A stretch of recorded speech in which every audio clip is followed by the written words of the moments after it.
Hello student, welcome to RS classes. आज हम देखेंगे पर्किन अभिक्रिया, ठीक है, और इसकी मैकेनिज्म। तो पर्किन अभिक्रिया क्या होती है, सबसे पहले हम इसकी डेफिनेशन देखें।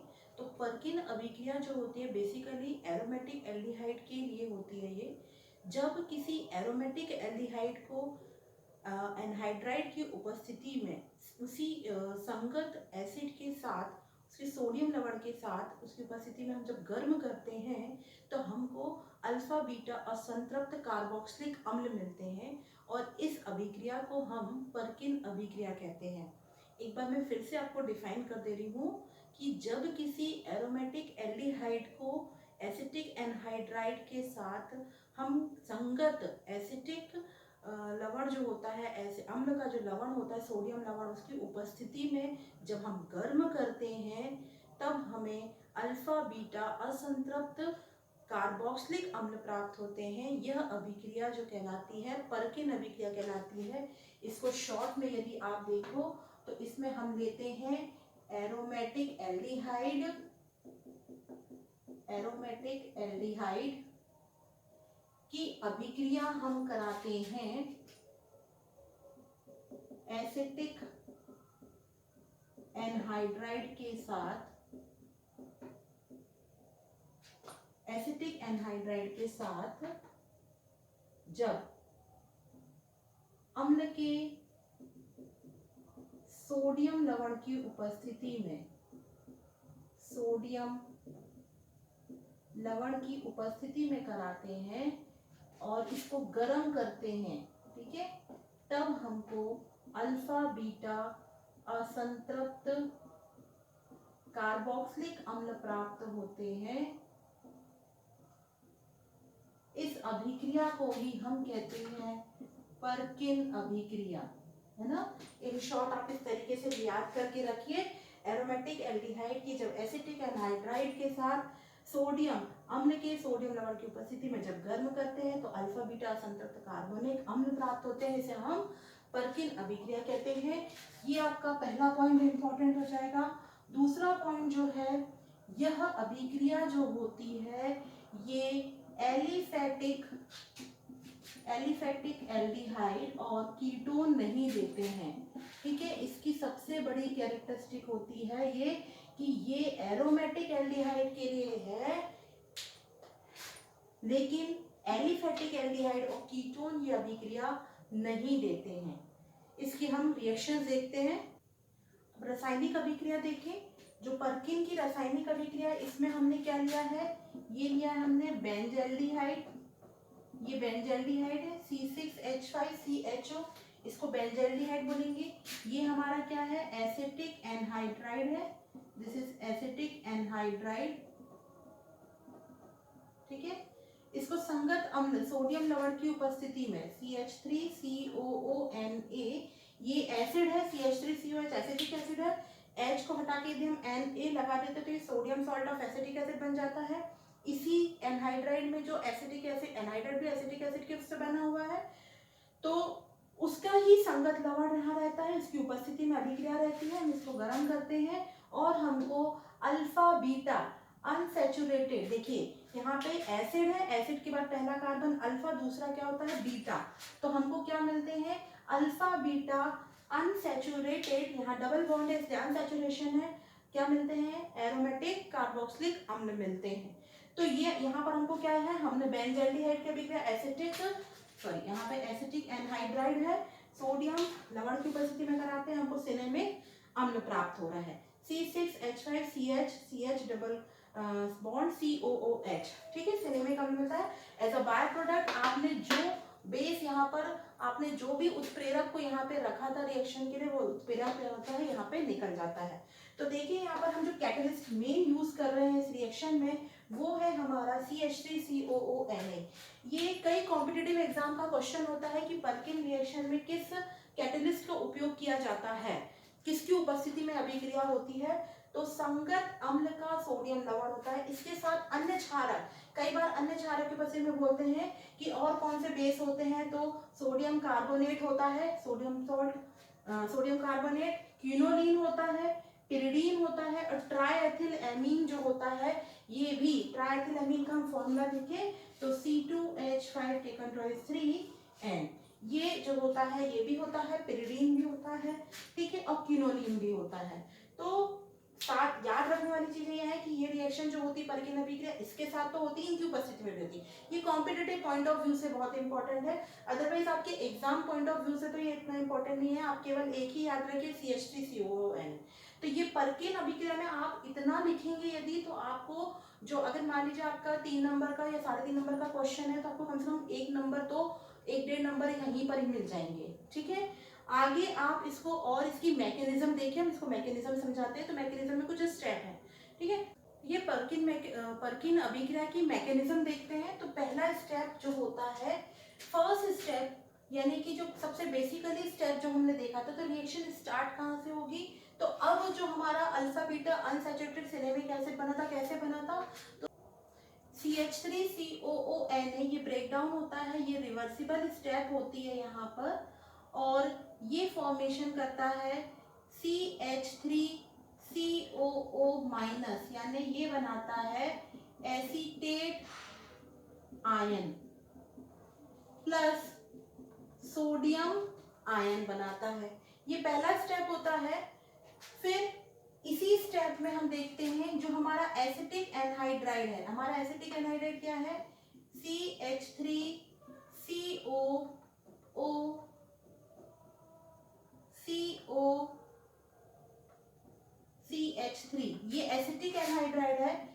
एसिटिक एनहाइड्राइड का ये जो मॉलिक्यूल होता है, ये एसिटिक एनहाइड्राइड का जो मॉलिक्यूल होता है, इसमें से ये जो एसीटेट आयन बना है, ये इसके एक कार्बन से क्या करता है, ये एक्सट्रैक्ट कर लेता है हाइड्रोजन, ठीक है। तो सपोज यहाँ पर हमने CH2 और इसको H लिखा है, ये रिवर्सिबल होंगे स्टेप। यहाँ पर ये CH3COO माइनस आयन आएगा, ये यहाँ से इसको क्या करेगा, CH3COO माइनस, ये क्या करेगा, यहाँ इस तरीके से लेके निकल जाएगा, ठीक है। तो यहाँ पर ये हो जाएगा CH3COOCCH2 माइनस। अब यहाँ से H प्लस आयन निकला है, माइनस H प्लस आयन हुआ है, तो यहाँ पर क्या होगा, ये अपने बॉन्डिंग पर इलेक्ट्रॉन को छोड़ के निकला है, तो यहाँ पे नेगेटिव आयन आ जाएगा, और यहाँ पर बन जाएगा CH3COOH, ठीक है। यहाँ पर हमारा एक एनायन फॉर्म हुआ है, ये कार्बन आयन होगा हमारा, ठीक है। क्या बना है,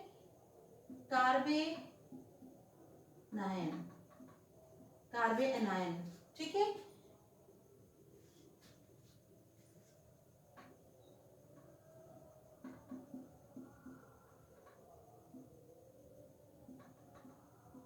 कार्बन आयन बना है। अब ये जो कार्बन आयन यहाँ पे फॉर्मेशन हो रहा है, ठीक है, इसको मैं इंग्लिश में भी लिख देती हूँ, यहाँ पे कार्बन आयन फॉर्मेशन हुआ है। अब हमारा आता है, ये था हमारा स्टेप नंबर 1, अब आता है स्टेप 2। अब स्टेप 2 में क्या होता है, सबसे पहले तो फॉर्मेशन ऑफ कार्बन, हमारा फर्स्ट स्टेप था फॉर्मेशन ऑफ कार्बन आयन, ठीक है, कार्बन आयन का बनना, ठीक है। अब दूसरा जो स्टेप होता है, हमारा जो कार्बन आयन फॉर्मेशन बना है, ये कार्बन आयन एरोमेटिक एल्डिहाइड के कार्बोनिल कार्बन पे जाके न्यूक्लियोफिलिक योग करता है। तो अब यहाँ पर जो हमारा सेकेंड स्टेप होता है, वो है कार्बोनिल कार्बन पर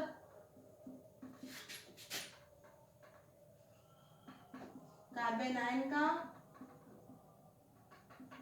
न्यूक्लियोफिलिक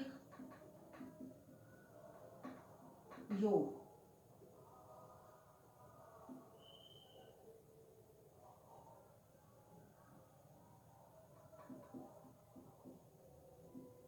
न्यूक्लियोफिलिक योग, इसको हम बोल सकते हैं एडिशन ऑफ न्यूक्लियोफिलिक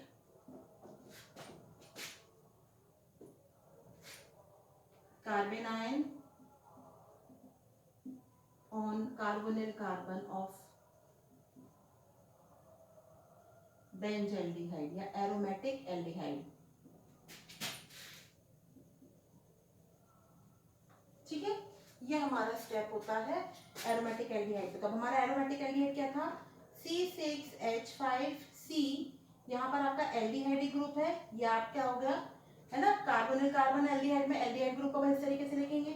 यहाँ पर हमारा क्या बन रहा है, ये हमारा, अब इसको हम इस तरीके से लिखेंगे CH2CO, ये हमारा नेगेटिव आयन है। ये अब यहाँ पे देखो इन दोनों के बीच में बॉन्ड है, तो ये यहाँ पर आएगा और ये न्यूक्लियोफिलिक अटैक यहाँ पे करेगा। न्यूक्लियोफाइल क्या होते हैं, which are nucleus loving. Nucleus में क्या होता है, पॉजिटिव चार्ज। ठीक है, तो यहाँ पर इसके पास इलेक्ट्रॉन है, ये एक न्यूक्लियोफाइल है, ये किसकी तरफ अट्रैक्ट होगा, जहां पर पॉजिटिव चार्ज होगा। अब ये जो कार्बन है, यहाँ पर ऑक्सीजन और कार्बन के बीच में डबल बॉन्ड है, ये अपना एक बॉन्ड ब्रेक करेंगे और ऑक्सीजन के पास इलेक्ट्रोनेगेटिविटी ज्यादा होती है, तो अपने बॉन्डिंग पर इलेक्ट्रॉन को यहाँ से खींच लेता है और इस कार्बन पर क्या होता है, पॉजिटिव चार्ज डेवलप हो जाता है। ठीक है, तो ये बन जाता है हमारा कार्बोकेटायन और ये हमारा कार्बोएनायन। अब क्या होगा, ये न्यूक्लियोफाइल है, तो ये इस पर जाके क्या करेगा, अटैक करेगा। ये हमारे यहाँ पे किसके जैसे वर्क करता है, एज अ न्यूक्लियोफाइल ये वर्क करता है। और यहाँ हमारा क्या हो जाता है, ये कार्बोकेटायन के जैसे वर्क करता है।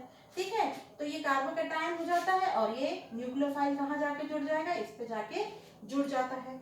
अब क्या होगा, ये भी रिवर्सिबल स्टेप होता है।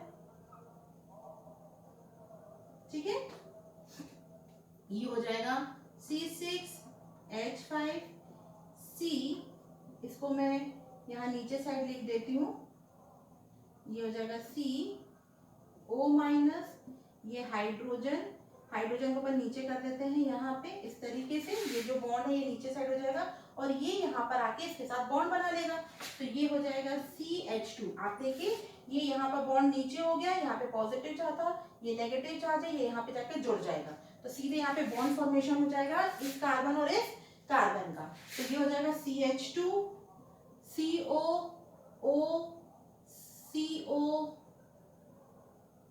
CH3। ठीक है, ये फॉर्मेशन यहाँ पे।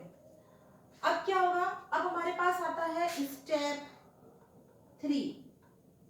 जब हमारा यहाँ पर ये हमारा क्या बन गया, यहाँ पर एक इंटरमीडिएट बना, ये इंटरमीडिएट हम देंगे नाम 1। एक माध्यमिक उत्पाद बनता है, इंटरमीडिएट कंपाउंड बनता है यहाँ पर, जिसको हमने इंटरमीडिएट 1 कंपाउंड दिया। अब हमारा स्टेप आता है 3। अब स्टेप 3 में क्या होता है, जो ये इंटरमीडिएट 1 बनता है इसका होता है प्रोटोनेशन, है ना, किसी अम्ल की उपस्थिति में या किसी खनिज उसकी उपस्थिति में, यहाँ पर वैसे अम्ल की उपस्थिति में होता है, तो किसी अम्ल की उपस्थिति में यहाँ पर ये क्या करेगा, प्रोटोनेशन। तो हमारा थर्ड स्टेप होता है प्रोटोनीकरण। किसका प्रोटोनीकरण, माध्यमिक उत्पाद 1 का। ठीक है, ये जो हमारा माध्यमिक उत्पाद 1 है इसका क्या होता है, प्रोटोनीकरण होता है। ठीक, अब प्रोटोनीकरण कैसा होगा, देखिए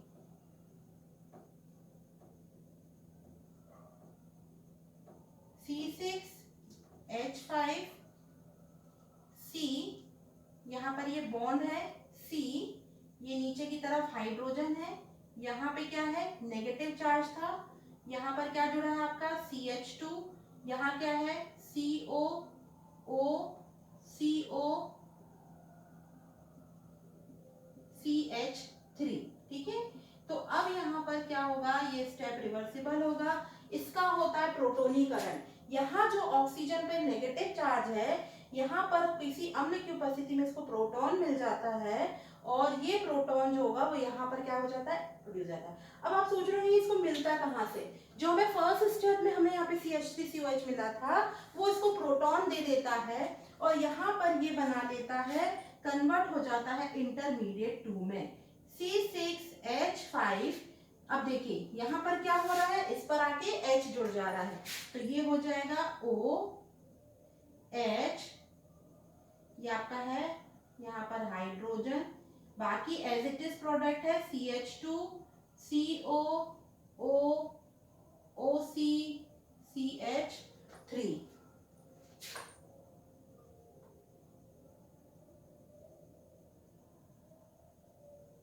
ठीक है, ये तो यहां पर हमको मिलता है इंटरमीडिएट 2, इंटरमीडिएट 2 का फॉर्मेशन हो जाता है यहाँ पे। ठीक है, ये आई थिंक इतना समझ में आया होगा। इसका स्क्रीनशॉट ले लीजिए आप। देखिए हमको जो स्टेप 3 में इंटरमीडिएट 2 मिला था, अब हम देखेंगे स्टेप 4 में क्या होता है। ये जो OH ग्रुप है ये अपने नेबरिंग CH2 ग्रुप से ये क्या करेगा, ये जल के मॉलिक्यूल को रिमूव करेगा, जल का मॉलिक्यूल निकालता है, वाटर मॉलिक्यूल रिमूव होता है। तो इसको हम इस तरीके से लिख सकते हैं, जो ये CH2 ग्रुप था यहाँ, इसके हम हाइड्रोजन को ऐसा और इस तरीके से ऐसा लिख सकते हैं CH2 को। ठीक है, तो यहाँ पर अब हमारा क्या होगा, स्टेप 4 आते हैं और स्टेप 4 में हमारा आता है जल के अणु का निष्कासन, जल के अणु का निष्कासन यानी removal of water molecule. Removal of water molecule कैसे रिमूव होता है, C6H5C, यहाँ पर आपका OH ग्रुप है, यहाँ आपका H है, ये आपका ऊपर एक हाइड्रोजन ये है, एक हाइड्रोजन नीचे है, यहाँ आपका CO ग्रुप है, O है, यहाँ आपका OC CH3 ग्रुप है, यहाँ से निकलता है ये वाटर मॉलिक्यूल। ठीक है, ये इस तरीके से क्या होगा, वाटर मॉलिक्यूल यहाँ से रिमूव हो जाएगा -H2O। ठीक है, और जब ये निकलेगा तो एक वैलेंसी इसकी फ्री हो रही है, एक वैलेंसी इस कार्बन की फ्री हो रही है, ये दोनों क्या करेंगे, बंद बना देंगे। तो ये बनेगा C6H5C। अब देखिए इस कार्बन पर OH ग्रुप निकल गया, एक हाइड्रोजन बचा रह गया, तो CH, यहाँ पे इन दोनों की वैलेंसी फ्री हो रही है, तो एक बॉन्ड तो था, दूसरा बॉन्ड इन दोनों की जो वैलेंसी, एक बॉन्ड था ऑलरेडी था, एक वैलेंसी यहाँ और एक वैलेंसी यहाँ फ्री हो रही, दोनों डबल बॉन्ड बना लेंगे। फिर इस कार्बन पर भी एक हाइड्रोजन है, तो ये बना लेगा CH, फिर क्या है यहाँ पर COO, ये ग्रुप आपका जुड़ा है, तो इसको अपन ऐसा लिख लेते हैं COOCH3, ये आपका यहाँ पर हो जाएगा जल के अणु का निष्कासन। अब क्या होगा, नेक्स्ट स्टेप हमारा आता है। ठीक है, अब हम स्टेप 5 पे पहुंचते हैं। यहाँ हमारा क्या बन रहा था, हमारा बन रहा था यहाँ पे अल्फा बीटा असंतृप्त एनहाइड्राइड, एरोमेटिक एनहाइड्राइड फॉर्मेशन हो रहा था यहाँ पर हमारा। ये इसको हम बोलेंगे, हमको सब पता होना चाहिए कि हमारा क्या फॉर्मेशन हो रहा है। तो अल्फा बीटा असंतृप्त एरोमेटिक एनहाइड्राइड बनता है, इसका यहाँ पर 5th स्टेप में होता है हाइड्रोलिसिस यानी जल अपघटन। आपको पता है कि जो जल अपघटन होता है वो किसी न किसी एसिड की उपस्थिति में होता है, तो जल अपघटन होगा यानी hydrolysis of alpha beta unsaturated aromatic anhydride, इसको इंग्लिश में बोलेंगे alpha beta unsaturated aromatic anhydride. ठीक है, तो यहाँ पर हाइड्रोलिसिस होगा, तो अब देखिए कैसा होगा, C6H5CH double bond CH COOCCH3। ठीक है, तो अब देखिए यहाँ पर हमारा जो हाइड्रोलिसिस होगा उसमें यहाँ से इस तरीके से ब्रेक होगा कि वाटर मॉलिक्यूल आएगा, उसका H यहाँ और OH यहाँ चला जाएगा। ठीक है, तो ये बन जाएगा C6H5CH double bond CH COOH। तो यहाँ पर हमको फाइनली मिलेगा C6H5, ये स्टेप भी रिवर्सिबल होगा, C6H5CH डबल बॉन्ड CH, ये बन जाएगा आपका COOH। तो यहाँ पर आपका आ जाएगा COOH प्लस CH3COOH as a by product. तो ये आपको बच जाएगा अल्फा बीटा असंतृप्त कार्बोक्सिलिक अम्ल, या हम इसको बोलते हैं सिनेमिक अम्ल। ठीक है, कई बार ये भी पूछा जाता है कि पर्किन अभिक्रिया में क्या उत्पाद बनता है, तो पर्किन अभिक्रिया में सिनेमिक अम्ल बनता है। पर्किन अभिक्रिया में कौन से रिएजेंट भाग लेते हैं, तो एरोमेटिक एल्डिहाइड और एसिटिक एनहाइड्राइड की अभिक्रिया होती है ना। तो रिएजेंट ये रहते हैं, किसकी उपस्थिति में होती है, तो संगत अम्ल के सोडियम लवण के साथ होती है। तो यहाँ तक आपको ये पूरे स्टेप समझाने, स्टेप बाय स्टेप, बहुत इजी रिएक्शन है, कोई टफ नहीं है, आपको बहुत अच्छे से बन जाएगी। आई होप आपको ये मैकेनिज्म समझ में आई होगी। आप इसका स्क्रीनशॉट ले लीजिए। इसके बाद हम आपको नेक्स्ट बताएंगे, नेक्स्ट वीडियो में हम आपको बताएंगे बेंजोइन कंडेंसेशन।